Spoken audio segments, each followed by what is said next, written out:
ජගත් ජාතික දිනයන්හි තතු සමාලෝචනය මේ රෑන දිනපොත.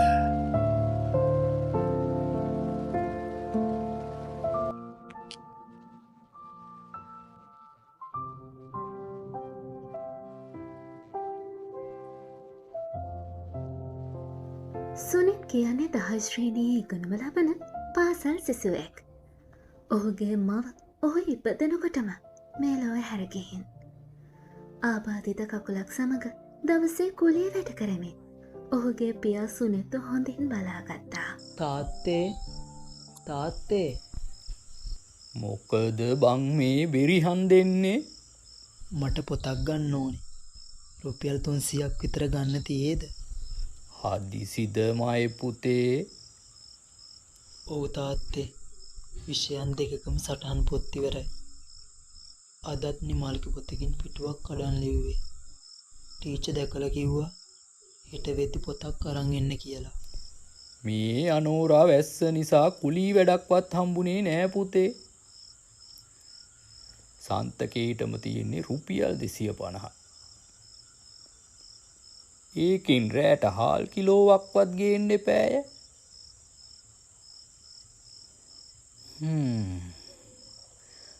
මං මොකක් හරි කරන්න බලන්නංකෝ.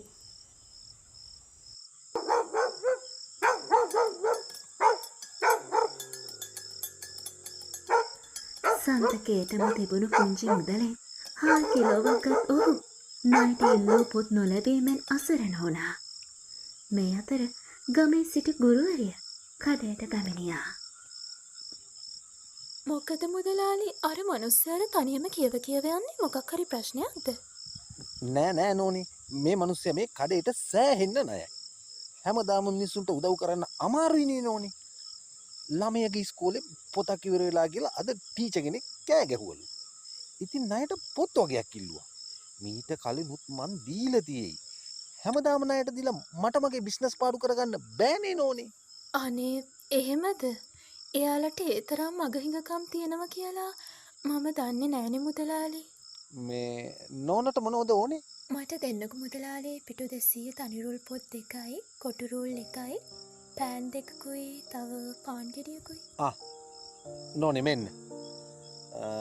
එතකොට 750යි ගාන නෝනි.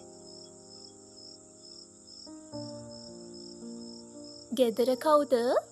පුතේ එනවා. මිස් මෙහෙ. පුතා මේ පොත් ටික ගන්න.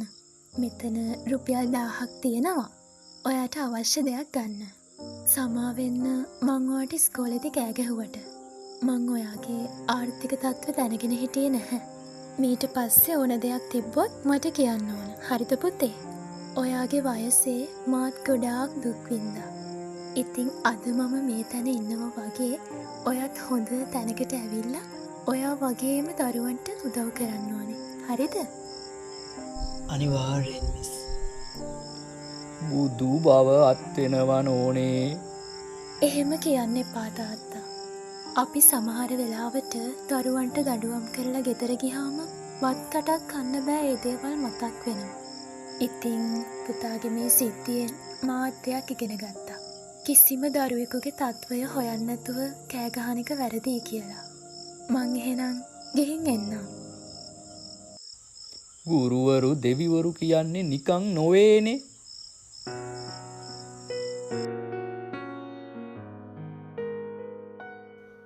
පෙර පාසලේ පටන් පාසල් කාලය තුළ විශ්වවිද්‍යාලය දක්වාම විවිධාකාරයේ ගුරුවරුන් අපිට හමු වෙනවා. සිප් සතර පුහුණු කිරීමට පමණක් නෙවෙයි, ජීවිතය අභියෝග හමුවේ සහෝදරයෙක්, යාළුවෙක්, දෙවෙනි මව්පියන් වූ ගුරුවරුන් බොහෝමයක් ඒ අතරේ ඉන්නවා. විටක දඬුවම් කළත් ඔවුන් මේ මොහොතට පමණක් එය මතකයේ තබා ගන්නේද යම් තරමක ඔවුන්ගේ සිතටද හානි කරගනිමින් මිස අප කෙරෙහි වූ වෛරයක් නිසා නොවන බව ශිෂ්‍යයින් වන ඔබ මම තේරුම් ගත යුතුයි. අද ගුරුදිනයේ ඔබට කියන්නට අවශ්‍ය වූයේ ඔබේ ජීවිතය ලස්සන කරන්න, අනාගතය හැඩගන්වන්න, වචනයකින් හරි ඔයාට උදව්වක් වුණ සිප් කෙරෙන් ඔයාව පෝෂණය කළ ගුරුවරුන් කිසිදා අමතක කරන්න එපා. අධ්‍යාපනයෙන් එපිටට ජීවිතයක් උගන්වමින් හිතට අස්වැසිල්ලක් වන බොහෝ දූදරුවන් කෙරෙහි ආදරය කරුණාව පතුරවන සියලු ගුරු මෑණිවරුන්ට පියවරුන්ට අද රෑන ගුරු දින හඬපොත උපහාරයක්ම වේවා. ඔබට නිදුක් නිරෝගී දීර්ඝායුෂ ලැබේවා. මේ ජාතික ගුරු දිනයේ රෑන අපගේ ප්‍රාර්ථනයයි.